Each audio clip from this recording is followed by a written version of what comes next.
This morning, I'm just going to speak to you from my heart about something that I've become very passionate about over the last year. Our brain, command central. It is involved and it controls every single thing in our body. Have you ever taken a moment to just step back and think about how powerful and complex our brain is? It runs our heart. It runs how we breathe. It's connected to every emotion, thought, behavior, decision, judgment that we make, our relationships, how we get along with other people, our emotions, how we get along in the world. It's responsible for hundreds of actions that happen spontaneously all through the day. It's responsible for when that car pulls in front of us and we're able to stop or swerve and not hit that car. The brain is non-arguably the most complex, powerful organ in our body. Now, particularly over the last 21 months, I have been blessed to train with some of the top minds in the what is the premium fuel for our brain space. I got to train personally with Dr. Ken Ford. President Bush appointed him to the NASA Advisory Council in 2007, and he is now the founder of Florida Institute for Human and Machine Cognition. I have been blessed to train with Dr. Daniel Amen. He wrote the Daniel Plan and has the Amen clinics in California. All they do is deal with brain health. I've been blessed to train with Dr. Andy Campitelli. She's a naturopath out of Canada. And also to personally train with Dr. Heather Carden. She and her husband ran the Carden Wellness Center for Wellness out of Overland Park, Kansas. They are chiropractors, DOs. She is a naturopath. So I just have been blessed to have some really great training over the last really 21 months about brain health. I'm going to start this morning with laying some background. It was really hard to decide what facts I was going to share with you because there are so many. But I picked about 6 or 7 things that I just want to share to lay the background. Then we're going to talk about day in and day out strategies we can use to protect our brain and increase our brain health. And last but not least, I have something that I've known for a long time, but I just have to share it with you because I have a completely different take on it this morning. Our brain begins to decline when we hit our 20s. We may not feel it, but studies have shown that we literally start cognitive decline in our 20s. Now, it may take 5, 10, 15, 20 years before you see a symptom of that, but it's happening behind the scenes in our 20s. I think I spent all of my adult life thinking that the words dementia and Alzheimer's were interchangeable. They are not. They are two very separate things. Dementia is a word, I would call it an umbrella word that covers many symptoms that are early signs of cognitive decline, while Alzheimer's is actually a disease of the brain, and there are many types of Alzheimer's. So let's talk about some of these early signs of cognitive decline. Did you forget where you put your keys? Forget where you laid your eyeglasses? Forget where you parked the car? Maybe you're repeating yourself or names that at one time were very familiar to you. You can't think of them. It's taking you longer to think of the words that you need to use. So those are some of the very early signs of dementia. Probably about 5 months ago, I asked Dr. Andy Campitelli a question, and I'm going to share with you the profound thing that I learned from the question that I asked. As we age, our brain begins to not be able to use glucose. Most of the average American person is running around eating the average American diet.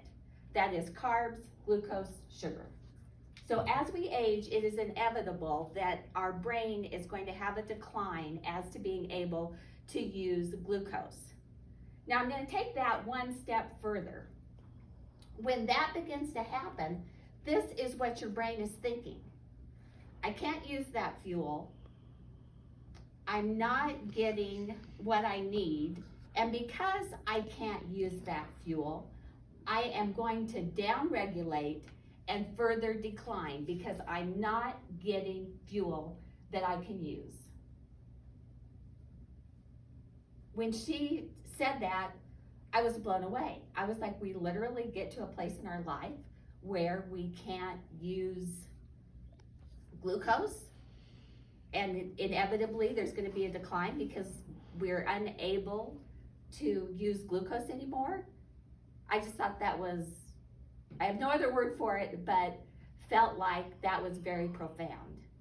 Now our body runs on 3 types of fuel: carbs, protein, and fat.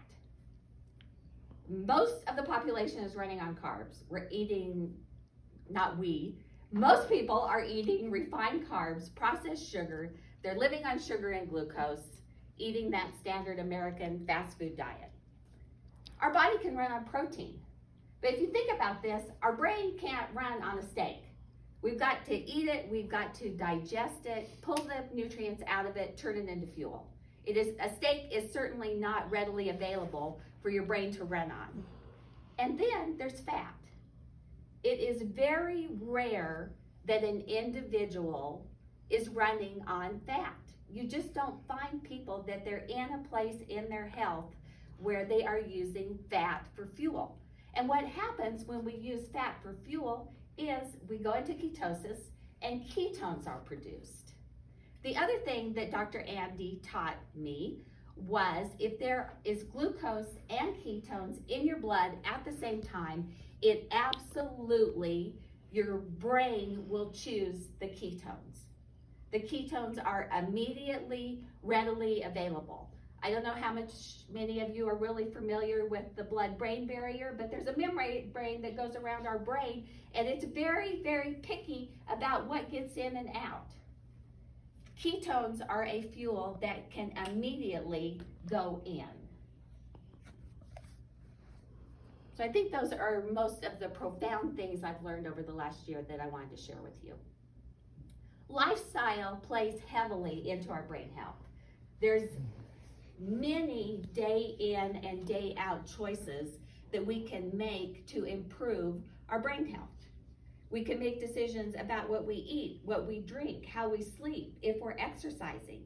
They even know that we are not to live in isolation. We need to be out there engaging with our family, our friends, and our community. How we socialize affects our brain health. So let's talk about what we eat and drink. We want to get rid of those sugary drinks. Do not let your brain get hijacked by sugar.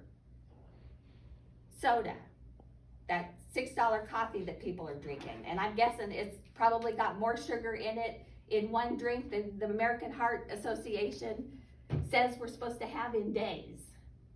We can make healthier food choices. Don't be eating the fast food. You know, one of the COVID adaptations I've made is to cook more because I know my family eats a lot healthier when we cook. When we go out, we don't even know what's in the food. Our family has, Mom and I, even though we did not call it this, we have always really eaten a ketogenic diet. Mom, as a naturopath, has always believed that eating low glycemic was a much healthier way to eat. So we ate the best protein, I'm talking 100% grass-fed, wild-caught fish, the best quality protein that we could get our hands on that was allowed in our budget. We did not limit good fats. We have never limited good fats, and we stayed away from sugar. And that really is the crux of the ketogenic diet. So you can make those healthier choices. Let's talk about sleep. We need to be sleeping 7 to 9 hours a day. One of the articles I read, and I think it was at Dr. Amen's clinic on his blog, said that one of the most hurtful things you can do to your brain is to not be sleeping 7 to 9 hours a day. That is when the brain repairs, is during that sleep. We need to knock off the electronic equipment. Ideally, we will knock it off 2 hours before we're ready to go to bed. No phone, no iPad, no computer, no TV, or at least be using blue glasses to protect yourself from some of the blue light. Our bedroom needs to be completely dark. My bedroom's on the east side of the house looking over the golf course, which I love. But I had to buy a sleep mask to get all the light out of the room. So those are some things you can do with your sleep. And then, as I alluded to just a little bit ago, one of the other things is it's important that we're engaging with our family, our friends, and our community. Socializing plays a big role in our brain health. Another thing that plays a big role, and I don't think I talked about this much, is exercise. Walks are excellent for getting oxygen to the brain. And you don't have to do it for a long time. I mean, it'd be great if you want to go on a long walk and you've got the time to do it, but just take several walks during the day. You can take multiple 3 to 5 minute walks. That will help you to get more oxygen to the brain.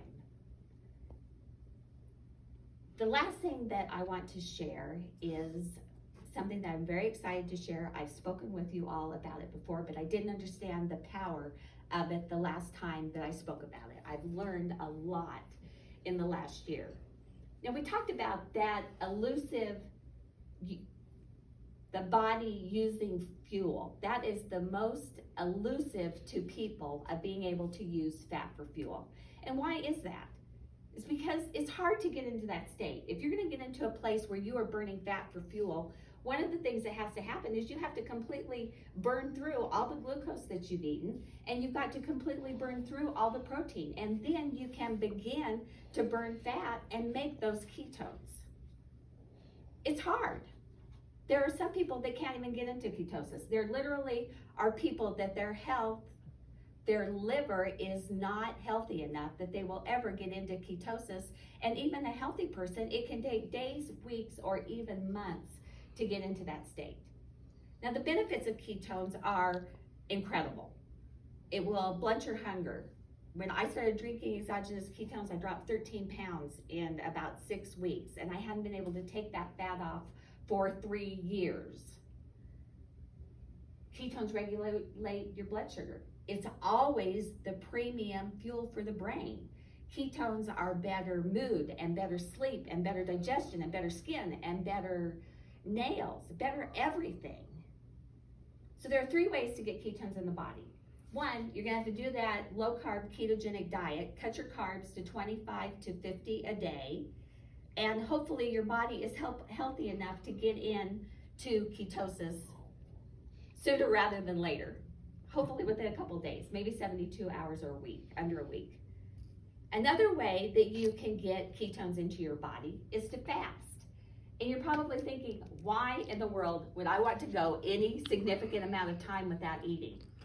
I posted on my Facebook page last night, the benefits of fasting are so beneficial to your brain, even if you don't have any desire to build or maintain muscle mass or lose any fat. You need to seriously consider the benefits of fasting. A couple of things that happen when we fast, we go into something called autophagy. I think autophagy kicks in, I feel like it's around 30 hours. And when you're in autophagy, autophagy is the brain carrying out the trash. The other way for you to get ketones in your body is to drink exogenous ketones. And 21 months ago, my family and I fell into a partnership with the only company on the planet that makes and holds 9 patents on the exact same ketone that your liver would produce if you were able to get into ketosis. So I'm just going to quickly go over a couple of things that we have that will put ketones in your body. This is a product that we have 9 patents on. These are exogenous ketones.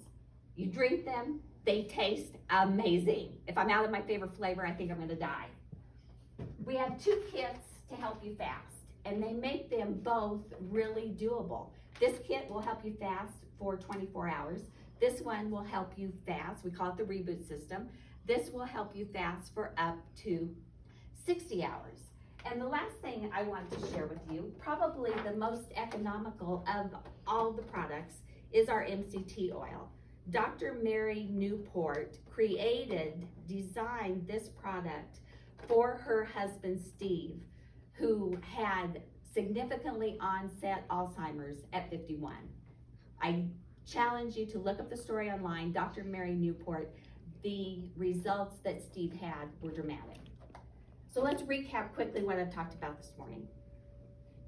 Our brain's the most powerful, complex organ in the body. It controls everything. There are many things, lifestyle things we can do to have a healthier brain. We can make healthier choices. We can get rid of the sugary drinks. We can sleep with good habits. Don't be isolated and get that exercise. It is essential that we have a healthy brain to live a successful life. So love it and learn how to take care of it. Madam Toastmaster. Thank you, Deb. Could you change the camera back, please? Yes, I can. Thank you, ma'am. How's that? Next on our agenda is